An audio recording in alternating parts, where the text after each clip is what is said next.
we're going through Judges, and this, it was funny looking at the YouTube analytics for the Judges video. Lots of views, but not many watch throughs. There's a good amount of watch throughs too, but whenever someone just watches it for 3 seconds, that gets counted as a view. And so the metric I do is how many hours watched, because this is an hour, basically. How many hours watched it gets watched. So not a whole lot of hours watched, but lots of views. And so, which means Judges is kind of a hot topic. People are looking for. Someone even commented a very, like that's commented on the Bible study video underneath YouTube. You guys are welcome to look at it if you want. But when I read it, I went, tell me you didn't watch the video without telling me you didn't watch the video. And there's just this litany of stuff. And it's just like, why? like that. That's so it's all there. So it's kind of a popular subject, and I think it's because it's a little controversial and all of that, and that's what makes it fun. And so we'll continue going through it. We made it through chapter 2, right? And so chapter 2, and so we're kind of gone through that unfaithfulness. Where are the handouts? The what? The little handouts, the things you don't like, Mick. I found this one on this table. I didn't see any of them. Oh, okay, all right. But this was the last one. This is the last one. Here, can you put it here? Well, maybe. Like that. Can we share? Well, Like, you don't have to turn it towards it. I just wanted to see. Okay. Yeah, so we're beginning going through the Judges now. So we got a couple Judges here in this chapter 3. Oh, you know what I didn't do, guys? I didn't actually bring up the Bible yet. So hold on. Where's it at? Here it is. And then we go to Judges. This is really just good TV. Right here. Oh, I didn't do the right chapter. And then chapter 2, and chapter 3. Let me make sure it works. Now these, Southern. It works. And so now I need to go back to Zoom. Hit share screen, optimize for video, that button. All right, here we go. Judges chapter 3. Now these are the nations which the Lord left, that he might test Israel by them. That is, all who had not known any of the wars in Canaan. This was only so that the generations of the children of Israel might be taught to know war, at least those who had not formerly known it. Namely, 5 lords of the Philistines, all the Canaanites, the Sidonians, and the Hivites, who dwelt in Mount Lebanon, from Mount Baal Hermon to the entrance of Hamath. And they were left, that he might test Israel by them, to know whether they would obey the commandments of the Lord, which he had commanded their fathers by the hand of Moses. Thus the children of Israel dwelt among the Canaanites, the Hittites, the Amorites, the Perizzites, the Hivites, and the Jebusites. And they took their daughters to be their wives, and gave their daughters to their sons, and they served their gods. So the children of Israel did evil in the sight of the Lord. They forgot the Lord their God, and served the Baals and Asherahs. Therefore, the anger of the Lord was hot against Israel, and he sold them into the hand of Cushan-Rishathaim, king of Mesopotamia. And the children of Israel served Cushan-Rishathaim 8 years. When the children of Israel cried out to the Lord raised up a deliverer for the children of Israel, who delivered them. Othniel, the son of Kenaz, Caleb's younger brother. The Spirit of the Lord came upon him, and he judged Israel. He went out to war, and the Lord delivered Cushan-Rishathaim, king of Mesopotamia, into his hand, and his hand prevailed over Cushan-Rishathaim. So the land had rest for 40 years. Then Othniel, the son of Kenaz, died. And the children of Israel again did evil in the sight of the Lord. So the Lord strengthened Eglon, king of Moab, against Israel, because they had done evil in the sight of the Lord. Then he gathered to himself the people of Ammon and Amalek, went and defeated Israel, and took possession of the city of palms. So the children of Israel served Eglon, king of Moab, 18 years. But when the children of Israel cried out to the Lord raised up a deliverer for them. Ehud, the son of Gera, the Benjamite, a left-handed man. By him the children of Israel sent tribute to Eglon, king of Moab. Now Ehud made himself a dagger. It was double-edged and a cubit in length, and fastened it under his clothes on his right thigh. So he brought the tribute to Eglon, king of Moab.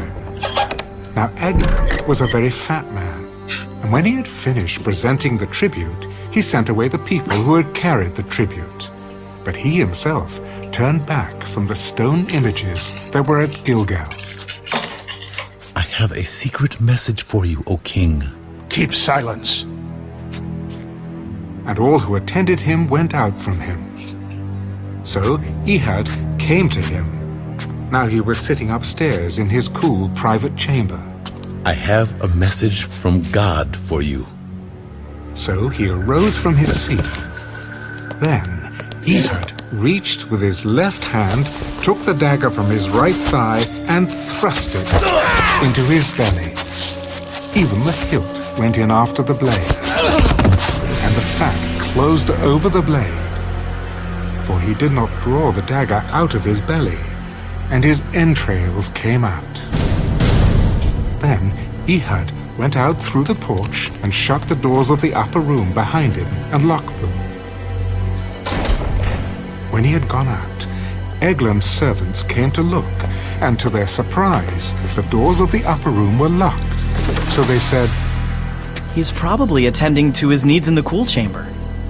So they waited till they were embarrassed, and still he had not opened the doors of the upper room. Therefore they took the key and opened them. And there was their master, fallen dead on the floor. But Ehud had escaped while they delayed, and passed beyond the stone images, and escaped to Seirah. And it happened, when he arrived, that he blew the trumpet in the mountains of Ephraim, and the children of Israel went down with him from the mountains, and he led them. Then he said to them, Follow me, for the Lord has delivered your enemies, the Moabites, into your hand. So they went down after him, seized the fords of the Jordan leading to Moab, and did not allow anyone to cross over. And at that time they killed about 10,000 men of Moab, all stout men of valor, not a man escaped. So Moab was subdued that day under the hand of Israel, and the land had rest for 80 years. After him was Shamgar, the son of Anath, who killed 600 men of the Philistines with an ox goad, and he also delivered Israel. Okay. All right. Fun stuff all around. Okay, so what stood out to you? There's a few things that stood out to me. What stood out to you guys? 40 years. The 40 years. And what's the phrasing around that 40 years? I was rest for 40 years. The rest. That's one of those words, as I made the joke on Sunday, that I've been corrupted on. Like, that's also another corruption of terminology. It's a big terminology, because what do you think of when you think of rest in the biblical understanding? Peace. Peace? Yeah. Like what else? Reclining on a couch. Reclining on a couch. Yeah, like that's like in the biblical sense. Is it interlocutory? Is it short term? No. Freedom. That's what happened on the seventh day of creation. God rested. The Lord rested. Like that's, and so like there's that similar sense to that there. And then we also have that idea of the Lord resting, the shalom of God, type of the peace of God, type of deal coming on to all of that. And then also the sense of like freedom from in the wilderness and all of those things going on that 40 years. So to connect to that 40 years, there's another 40 connected to the rest. 80. Oh, yeah. Yeah. So like, and again, the rest, and it's 80, and that's a 2 multiplier. Again, if this could be ornery, Yeah. rest is just a break. Yeah. What's going on here? You get 80 years, you get 8 years, but it's coming back again. Yeah. So like, but already it'll be interesting to see what happens with this cycle as we go through this. But we have 40 and then we have 80. We'll see if that continues. But that's kind of an interesting, this period of rest. So that it has this rest for a certain amount of time, and then again they do what is right in their own eyes. And so the sermon series, we're calling it His Eyes, which people are doing right in their own eyes, but they're never far from God's eyes, type of thing is kind of what the idea that we're going through with that title. But I thought that was interesting. So what else stood out to you? If the ruler seems to follow the way of the Lord, the people do. But without a strong ruler, they just keep going back to the old stuff again. So what you're saying is, so I'm understanding what you're saying. You're saying that the people have led through the corruption, but they're also the ones that cry out and want the redemption, but they need the strong leader. Is that what you're saying? Yeah, it's like when Moses was alive.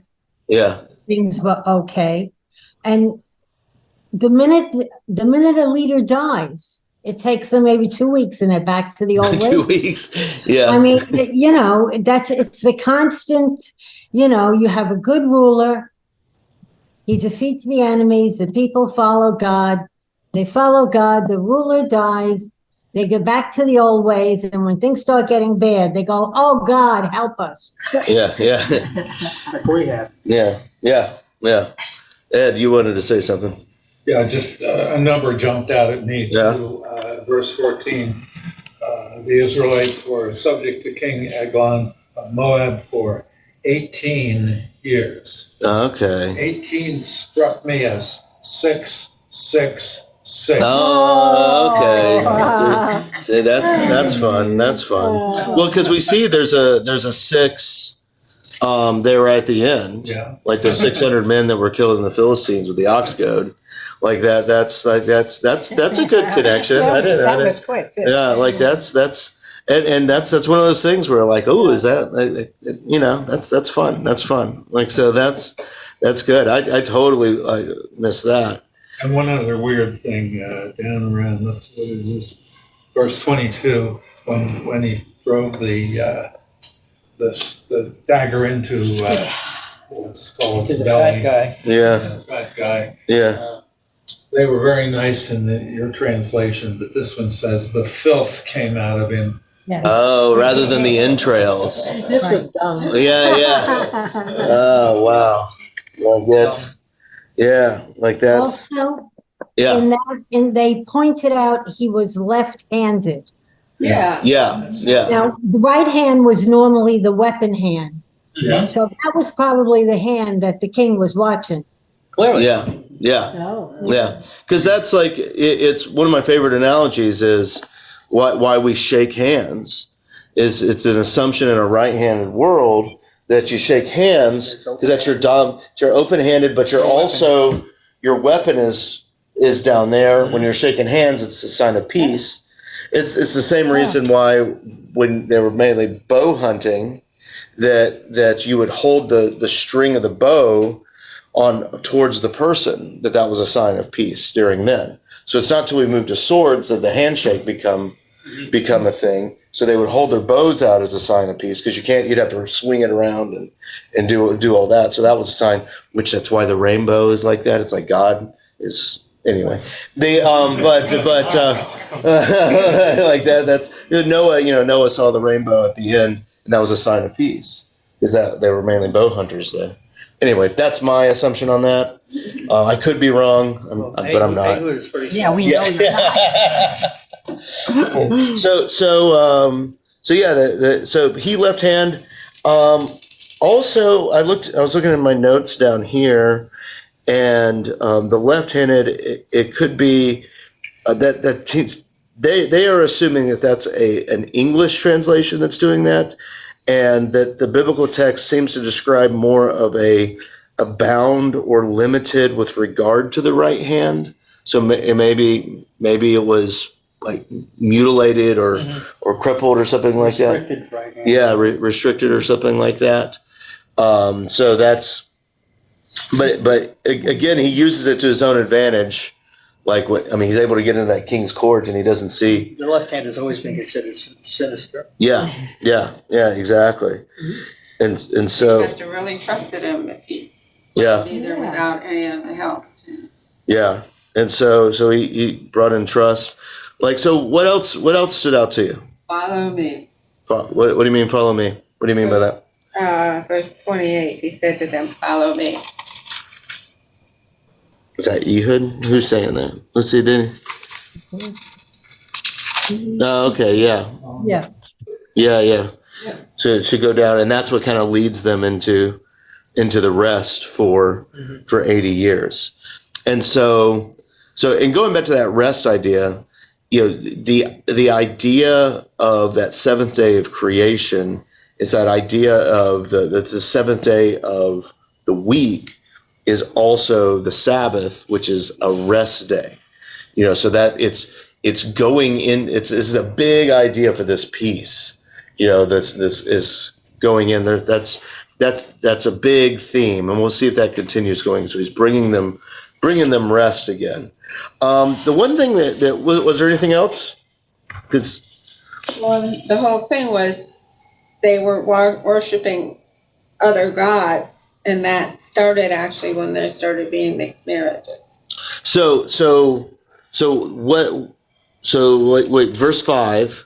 So just the children of Israel dwelt among the Canaanites and the Hittites, the Amorites and Perizzites, and all those ites, and they took their daughters to be wives and all that stuff. So now this is Chris putting translation onto this, all right? So which means it could be dubious, like all of that, but in the end it'll be correct. That's Why waste our time? why. so it's. But to me, I had this cycle approach as I was reading this cycle approach that this is the same cycle here in Judges that ends up happening in the Kings too. And it ends up what gets them into Babylon. Yeah. And my thesis for why they're in Babylon is that they wanted to be Babylon so bad that God was just like, fine, you can be Babylon. I'm trying to save you from all this, but you won't listen. Right? And I like that. I like that view because we often want things so bad and we get them, they actually cause some pain to us sometimes, and we're just like, oh man, why did this happen? Right? That happens also, carefully you may actually get what you want type of idea. Yeah. And that seems that they go and live amongst these people. Then they marry off their daughters and all that stuff. And that marrying off their daughters, they're creating, it's not just marriage like we have marriage. They're creating treaties and exchanging goats and, and all those things. They are integrating completely into these people and their gods.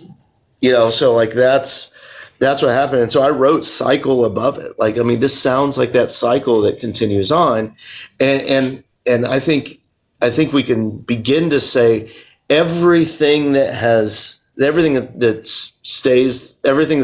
it still stays the same type of thing, that they end up being in Babylon again. And we see that even though they're saved from all of that, it's almost like Judas Maccabeus and the Maccabees is like a judge, saves them all again, and they just end up being captured by Rome again, and Jesus points out all the stuff that they're doing in that time too. So it's for those of you who are like, what's this Judas Maccabeus that I'm talking about? It's the Maccabees in the Apocrypha, and so it's intertestamental books that we in the Protestant Church don't really usually recognize. So was there anything else? 3, verse 13. 13? And I like looking in the back. Yeah. The maps. And he gathered to himself the sons of Ammon and Amalek, and he went and defeated Israel, and they possessed the city of the palm trees, which is Jericho. Mm-hmm. Okay. Mm-hmm. Yeah.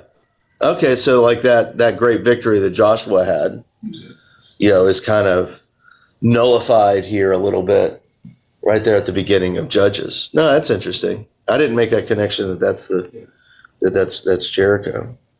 Yeah, And, that's what the. yeah. All right. That's good. So, anything else? Let's go to chapter 4. This one doesn't look that long either. Deborah. So let's share the screen. I'm curious to see if you can see the board. Here we go. When Ehud was dead, the children of Israel again did evil in the sight of the Lord. So the Lord sold them into the hand of Jabin, king of Canaan, who reigned in Hazor. The commander of his army was Sisera, who dwelt in Harosheth Hagoyim. And the children of Israel cried out to the Lord, for Jabin had 900 chariots of iron, and for 20 years he had harshly oppressed the children of Israel. Now Deborah, a prophetess, the wife of Lapidath, was judging Israel at that time. And she would sit under the palm tree of Deborah, between Ramah and Bethel, in the mountains of Ephraim. And the children of Israel came up to her for judgment. Then she sent and called for Barak, the son of Abinoam, from Kedesh in Naphtali. Has not the Lord God of Israel commanded? Go and deploy troops at Mount Tabor. Take with you 10,000 men of the sons of Naphtali and of the sons of Zebulun. And against you I will deploy Sisera, the commander of Jabin's army, with his chariots and his multitude at the river Kishon, and I will deliver him into your hand. And Barak said to her, If you will go with me, then I will go. But if you will not go with me, I will not go. I will surely go with you. Nevertheless, there will be no glory for you in the journey you are taking, for the Lord will sell Sisera into the hand of a woman. Then Deborah arose and went with Barak to Kedesh. And Barak called Zebulun and Naphtali to Kedesh. He went up with 10,000 men under his command, and Deborah went up with him. Now Heber the Kenite, of the children of Hobab, the father-in-law of Moses, had separated himself from the Kenites, and pitched his tent near the terebinth tree at Zaanaim, which is beside Kedesh. And they reported to Sisera that Barak, the son of Abinoam, had gone up to Mount Tabor. So Sisera gathered together all his chariots, 900 chariots of iron, and all the people who were with him, from Harosheth Hagoyim to the river Kishon. Then Deborah said to Barak, Up, for this is the day in which the Lord has delivered Sisera into your hand. Has not the Lord gone out before you? So Barak went down from Mount Tabor with 10,000 men following him. And the Lord routed Sisera and all his chariots, all his army, with the edge of the sword before Barak. And Sisera alighted from his chariot and fled away on foot. But Barak pursued the chariots and the army as far as Harosheth Hagoyim. All the army of Sisera fell by the edge of the sword. Not a man was left. However, Sisera had fled away on foot to the tent of Jael, the wife of Heber the Kenite. For there was peace between Jabin, king of Hazor, and the house of Heber the Kenite. And Jael went out to meet Sisera, and said to him, Turn aside, my lord. Turn aside to me. Do not fear. And when he had turned aside with her into the tent, she covered him with a blanket. Please, give me a little water to drink, for I am thirsty. So she opened a jug of milk, gave him a drink, and covered him. Stand at the door of the tent, and if any man comes and inquires of you, and says, Is there any man here? You shall say no. Then Jael, Heber's wife, took a tent peg and took a hammer in her hand and went softly to him and drove the peg into his temple. And it went down into the ground, for he was fast asleep and weary. So he died. And then, as Barak pursued Sisera, Jael came out to meet him. Come, I will show you the man whom you seek. And when he went into her tent, there lay Sisera, dead, with the peg in his temple. So on that day God subdued Jabin, king of Canaan, in the presence of the children of Israel. And the hand of the children of Israel grew stronger and stronger against Jabin, king of Canaan, until they had destroyed Jabin, king of Canaan. Then Deborah and Barak. Come on. Like, stop.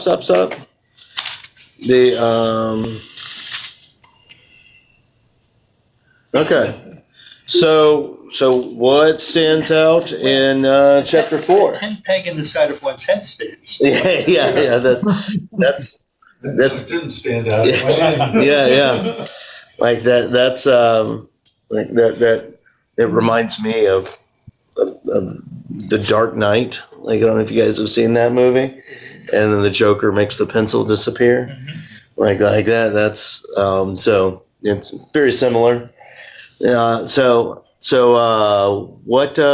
else besides the tent peg? And we can talk more about that. But okay, I know we've gone through all this, but how do these people become the judge? You know, you can understand the guys because they can take anybody on, but here we have a woman now that's the judge. And that's interesting, and it's a little different with her too. Like that is going on, because it would have been different with the judge. So like it's not. How does it describe Ehud when he comes to prominence? They cried out to the Lord, and Ehud, the son of Gera, left-handed, children of Israel sent tribute to King Moab. So it's like he's just kind of like brought up. Whereas Deborah, a prophetess, it's interesting that they describe her as a prophetess. So they bestow honor on her. And it just kind of says that she was like in charge. Like that she was already there type of idea. So like that's the one interesting thing that I think here is verse 9 that let's see. So she said, I will surely go with you, nevertheless there will be no glory for you in the journey you are taking, for the Lord will sell Sisera into the hands of a woman. Like that's, I think you're seeing that as kind of a storyline here going on, that women were not looked in high esteem back then, and so like she's like the battle cries are like, yeah, like they're gonna fall to, and they weren't feared. Yeah. So like that's that's definitely part of it. What else did you guys notice from this section with Deborah and all of that? You The notice iron chariots. the what? The iron chariots. Yeah, there's a lot of iron chariots chasing people around. Now, what brings that up to you, Lee? Again, we're back in Egypt. Okay, yeah, we're looking at the tanks of the day, all these things, these mighty weapons, and like high technology, and again, this reminds us of Egypt. Yeah. Unless God steps in, they're never able to defeat these iron chariots until God says, "Do this." Okay. That's interesting. Yeah. Ed, you were about to say something? Yeah, just one cute little thing. In 15, the Jewish Bible adds a couple words to where they attacked. It says, threw Sisera and all his chariots and army into a panic. Okay. Well, and that's interesting, because that's into a panic is reminiscent of Jericho, yes. which we just talked about with the city of palms. Yeah. That's also Saul's friend Jonathan, how he overtakes the Philistines in that one battle where he goes up and kind of the Lord sends him into a panic. So that's interesting. That's interesting there, yeah.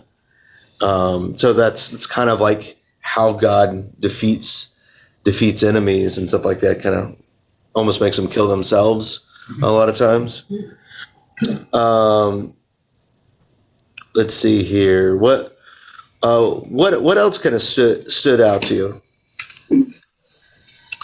Is there anything else that you're seeing about Deborah that makes her compelling or anything? Because it's kind of a different arise. It kind of talks about her already being a judge, like that's kind of diplomat. Yeah, and that's kind of what these judges would have been. But then she kind of disappears. Yeah. We have her. So I thought about just going ahead and doing 5 because it's just her. It's her song. She actually went to battle. Yeah. She went out there with. And these judges, like when we look at them, they look like generals. It's kind of like generals kind of going forward. It kind of tends to be. You're getting a lot of victories through fighting here, especially when swords are going in and being left in bodies. Yeah. They and she's talking about how much shame will be on them when she takes them over. What's also interesting is that the tent peg episode, it's also a woman that is dealing the fatal blow. Mm-hmm. Yeah, like that's so in this story of Deborah, it's also another woman who's doing it because she prophesied that was going to be his death at the hands of a woman. Yeah. Oh, yeah. You're supposed to, at that point, I think, if you're reading through it for the first time, think, aha, Deborah's going to do it. Yeah. But it isn't. Yeah. So it's this other lady, and so in the fact that it's another lady, not just Deborah, that does this fatal blow, really makes me, and this is just me shooting off the cuff here, but I've always grown up. I'm gonna spit some nice heresy at you guys. You guys ready? Yeah. I've always grown up with this story about Deborah really being mitigated, like that. It's over there, because if you give legitimacy to Deborah, it can maybe, at least the thinking is, could question like male headship in other regards. So like with Deborah here, and I think the fact that it's a different woman that deals the death blow kind of negates that argument for a little bit, because I grew up always hearing like, oh, the reason why Deborah was a judge is because no men were standing up to it. Yeah. And that's not the sense I get here. Like that's and so and I do think they are playing kind of how that last is first and first is last idea, and I think it's kind of said it's like it's going to die by hands of a woman. You know, it's like this guy who's all big and tough, you know, ends up dying at the things that in culture we view are weaker, and you have this 1-2 punch of Deborah and Jael. And so I don't know. I think that's interesting, because you definitely have Barak, and how are they pronouncing it on there? Barak. Yeah, Barak. Barak. Yeah, Barak. Barak. And so that's how so Barak, and so like that was, I've always, like, you could tell he's got a lot of hair on his chest, right? Like he's got, you know, he's very manly and all that stuff, and yet he's not the one that's doing this blow. Yeah, like it's this one lady, which is very interesting. And this is written down in this book, which is also fascinating. You know, yeah, like it's not. I mean, she could have just waited until somebody came, and then they could have killed him. Yeah. So like it's just kind of fascinating seeing it all work out. Interesting that she invited him into her tent, which would have been unusual also. Oh yeah. The Jewish Bible's got something to say about that. Oh yeah. Well, what's it say about that? I gotta find it. Phil was wrong for anyone, her husband or I guess maybe her father, to be in the tent when they were wrong. Yeah. Covered him with a blanket. It's the milk. The milk was to make him soothed and him rather than water. And sleepy. Yeah, probably more. Yeah. Anyway, it suggested that maybe she invited him in with the other intents. Yeah, and there's a temptress. That's the word. That's that kind of like the whole turn to me language kind of seems. Yeah, and it kind of, to me, it reads kind of like that. It reads a little seductively. Yeah, turn to me, but in the Jewish Bible it says, "Come in, come in." Yeah. Okay. All right. Yeah. So like that's, you know, so it seems like even when I was reading this, it seemed a little seductively. Yeah. Like that's of hiding, and that's. There's certain power there. I think she was a nice lady and just wanted to give him some milk. Yeah. Real nice lady. Yeah. A place to lay his head. Yeah. The thing that stands out to me about Deborah is how often she mentioned the Lord, and you can tell that she was close to the Lord. Yeah. That's what, to me, brought her being a judge. Yeah. And so like it's a very interesting story. Like here, right away in the book. I mean, the first few chapters, we get the story about Deborah, and it is lower of society really winning the day type of thing, and that's I think that's fascinating. Like that you even see God's way of the kingdom working in through this here. Good. Anything else before we go on to the song? Sisera may have felt comfortable because, after all, she was only a woman. What could a woman possibly do? Yeah, exactly. And he's getting chased by the hairy-chested warrior, you know, like that's, it doesn't say that, but it should, like that's, but that, you know, he's, and all that. I think you're right. I've gone and sure, right. Yeah. And so he's thinking There's that one Bible verse says, "What can man do to me?" Wow. Yeah. Not just man. Yeah. So like that's I think that's all part of it, and it's all very interesting. I have no idea if this place, but this popped in my head. This may be misplaced, but with her, and we're talking about her being little sexy here with this. It kind of reminds me, and I have no idea if this has any bearing at all, but of like Rahab a little bit, and so we got this connection to Jericho. That's with the Palm City connection to Jericho, and then she's being a little seductive and all of that, and Rahab, was a lady of the night, and she was who let Israel in basically and saw what was happening in that and was saved from all that from Jericho. And so I don't know if that's some through lines there, but it's kind of rhyming. It's kind of rhyming a little bit. I don't know if it's valid or not, but my brain works in those rhyming, so we'll bring it up. I found that easy for you to say. Temptress thing. It's in the poem. Oh, it's in the poem. Okay, good. So let's let's read that poem then, because this might bring some art to what we've been talking about. So here we go, chapter 5.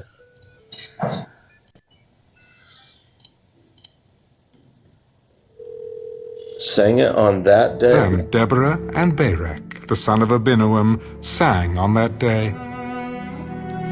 When leaders lead in Israel, when the people willingly offer themselves, bless the Lord. Hear, O kings, give ear, O princes. Even I will sing to the Lord.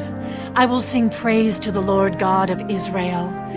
Lord, when you went out from Seir, when you marched from the field of Edom, the earth trembled and the heavens poured. The clouds also poured water. The mountains gushed before the Lord. This Sinai before the Lord God of Israel.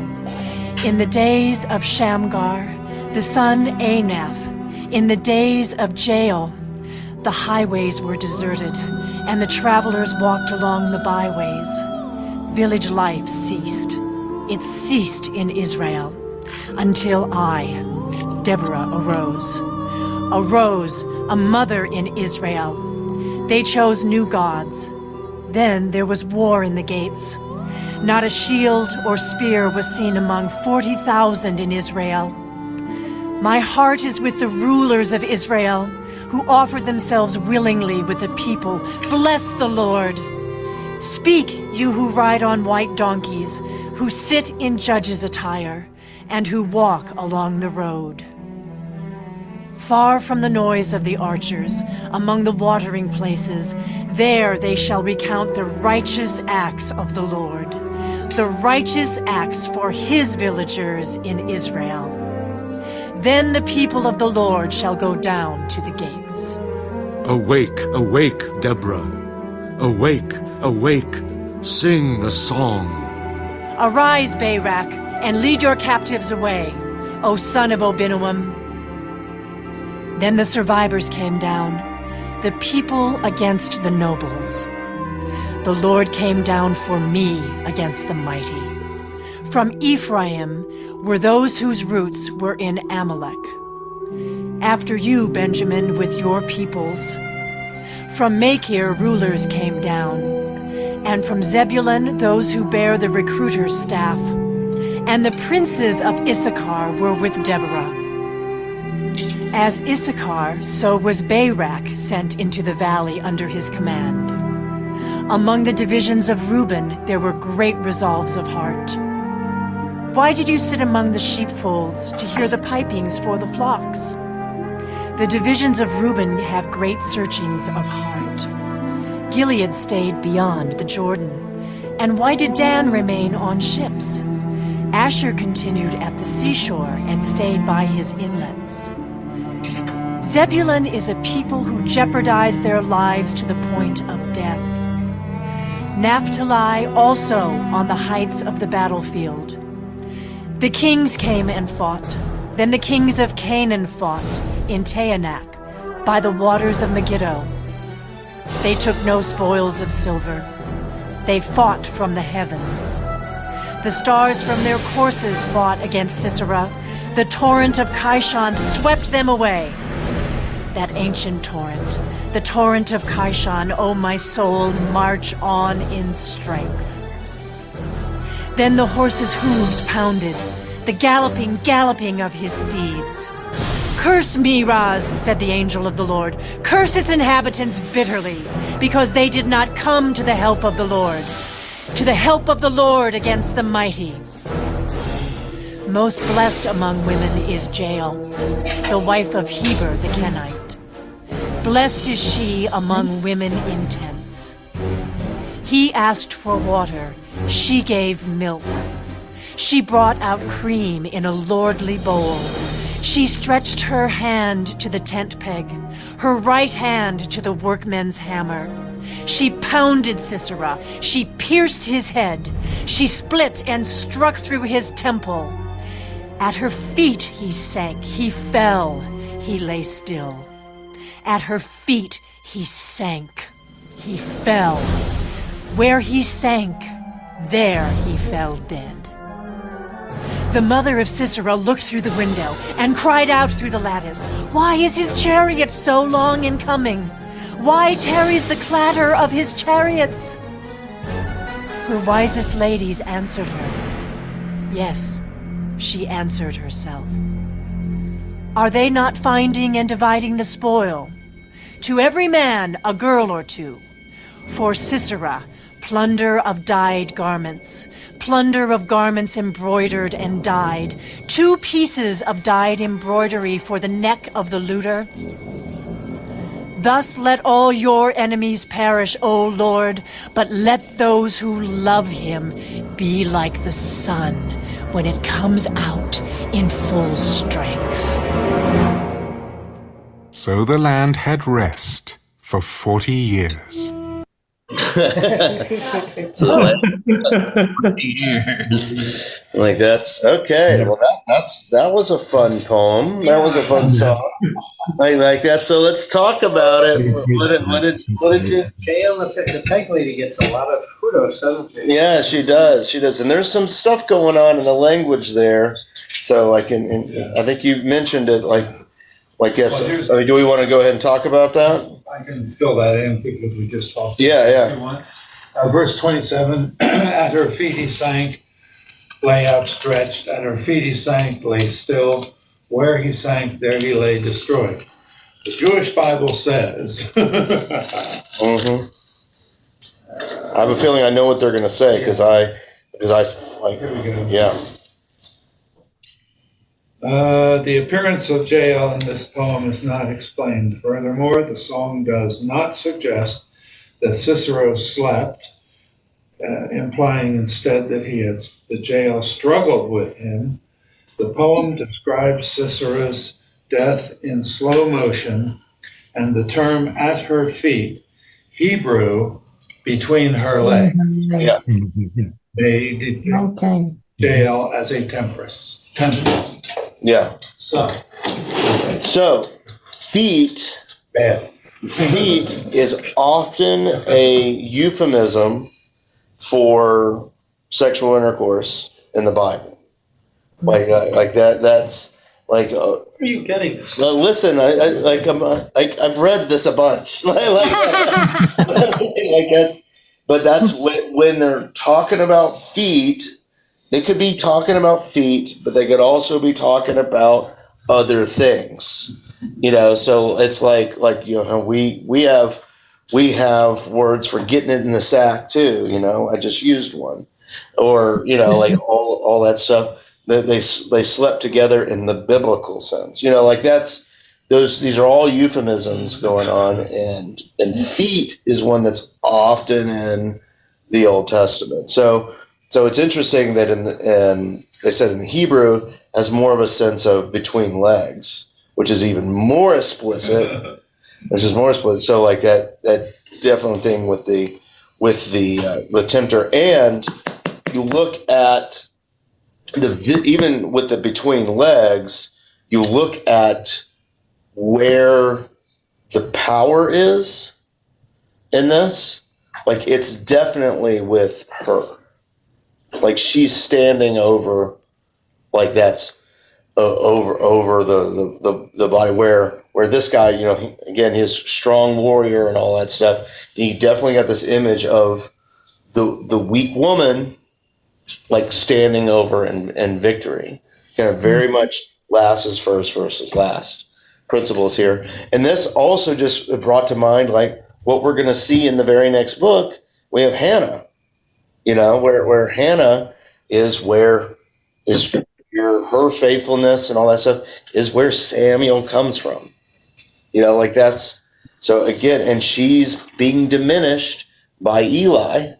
Because remember, Eli thought that she was crazy and drunk and all those things, like all that good stuff. So like that you know, that's just kind of reminding me, like you get these you get all these themes that shouldn't be written down here, but they are, you know, like they're here, and that's fascinating to me. So what else stood out to you? There was definitely some other stuff. The opening line is different in the Jewish Bible. Oh, yeah? Yeah, it says, when locks go untrimmed in Israel. When lots go, so locks. Locks, isn't Oh, here. locks.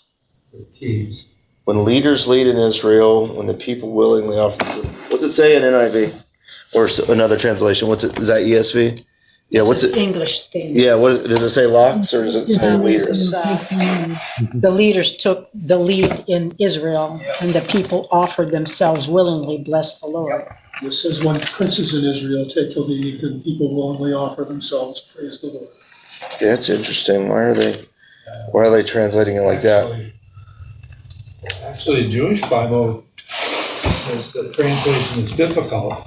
Okay. The translation alludes to locks of hair that the Nazarites.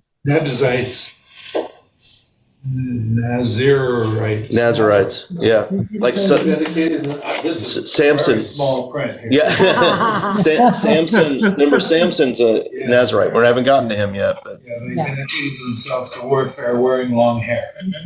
okay, okay, so like, The first hint of that. so why you're so into Fabio in the 80s? Right, like that. Like that's a student of culture, all right, student of culture. And my mom was big into those romance novels in the 90s.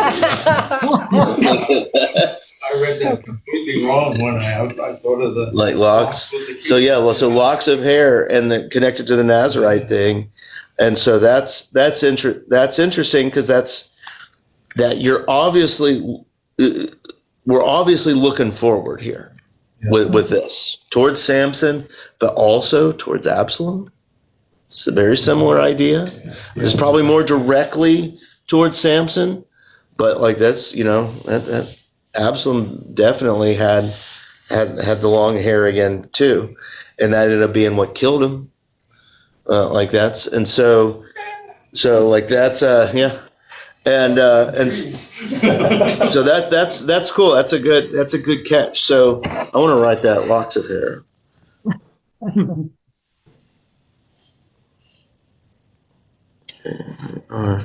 Because that makes that mean different things. That makes that mean different things. So what else? What else stood out to you? 24, most blessed of women. Most blessed of women, yeah. Yeah, that's different. That's in reference to JL, but it kind of made me think of Mary. Oh yeah. Like that's well, and that's all this stuff. Like there's these trends, these through lines, these connections that are all here. Like it makes it explode off the page. And so that's good. That's good. The verses, like 4, 5, and 6 type of ideas. Just talked like I just heard like the abundance of creation. Kind of gave like garden language to me. Type of just abundance. Just the earth can't do anything but just produce fruit. Type of idea. I thought that was kind of interesting imagery right there at the beginning of it. When in verse 7, when Deborah was talking about herself rising up, she arose a mother in Israel. Right. That's that very, very interesting terminology there for using that. So like, and that's straight off, that mother language is straight off just the abundance of the earth, which in the Old Testament, this happens a lot in the Psalms. They like God will begin to be described as a mother in the acts of creation in a lot of places. And so it's almost like it's attaching Deborah to that kind of similar kind of language as she's bringing them back into prosperity, basically type of idea. Kind of goes back into the problems. Let's see. There wasn't a shield or spear was seen amongst 40,000 in Israel. Again, we get the 40s there mentioning people. Thought that was interesting. Just kind of idea that they're out and alone. Why did I mark this one? Verse 12, I marked 12 and 13, like the wake, Deborah, wake, sing the song, like, recognize what's going on, type of thing. Lead the captives away.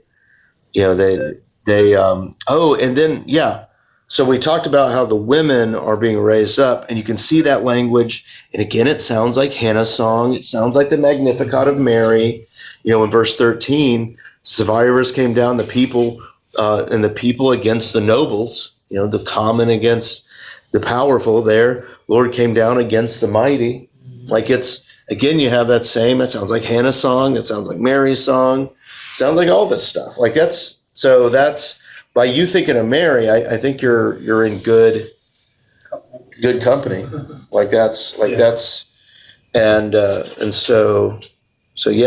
thought that was interesting. I don't know, very, very visceral language. This whole poem is very visceral, very like 22. It's like the horse's hooves pounded, galloping. Like that's steeds. Like a lot of the biblical imagery in poems isn't this. Mark might have taken some of his writing from this. Yeah. Oh, yeah. Like that's very. And so it's very descriptive here. 23 has angel of the Lord in it. Angel of the Lord. Yeah, see that everywhere. 23. So angel of the Lord. Yeah, like curse the inhabitants bitterly. So that's God works a lot through angel of the Lord, and so it would most likely what's there in angel is messenger. So it'd be Malach is the thing. So does it say in the Jewish Bible? Does it say messengers? Does it say angel? Okay. Angel. So let's see. I have a what is this thing? Yeah, it's the 2023. So it would probably be Comment on 23. Yeah. So it would probably be. Most of the time, so a lot of times it would be a messenger from the Lord over there, and we just translate that generally as angel. Just it's kind of what we understand. Yeah, you feel that connection she has with the Lord in so many ways, and what she writes and does. And so, what's interesting about this? Let's look at it. Let's take the time. Let's look at it. Let's see here. Judges 5:23. I'll show you guys here in a second online. 5:23. I can't spell interlinear, but that's all right. And so let's see. All right, now let me get back to Zoom, and I will share screen, and then so see that Malach. It says the angel, but Malach. So Malach. We have a book that's named after this. It's Malachi, Malachi, and it's because it means messenger, and so you can see that there. So if we click into it, we should be able to see that angel. Watch it all be angels and no messengers there, like that. That's basically what angel means. It's a messenger, and so that helps me really think about, like, all right, what's the purpose of angel? What's the purpose there? And it's there we go. So, yeah. 1 Kings 19, like that's, and you got messenger here, 2 Kings. So that's not an angelic being, but it's the same word. Notice that? So like that's, there's some translation going on there that wouldn't necessarily be in Hebrew. So it adds color, helps you kind of see these things the way they're looking at here. And so, that was fun. We got to talk about all kinds of sexy things. and I remember that. Yeah. and feet. So whenever you see feet, just remember it could be. Except at the feet of Jesus. Yeah, except at the feet of Jesus. Yeah. Like that. It's not as common in New Testament. All right. It's an Old Testament thing. Boots knocking? Could be. Why women like to cross their legs. I think that has more to do with dresses than anything else. Right, that's. To paraphrase Floyd, sometimes feet are feet. Yeah, sometimes feet are feet. Like but good deal. All right. That's good being here today. For everyone watching on YouTube, recorded, thanks for joining us.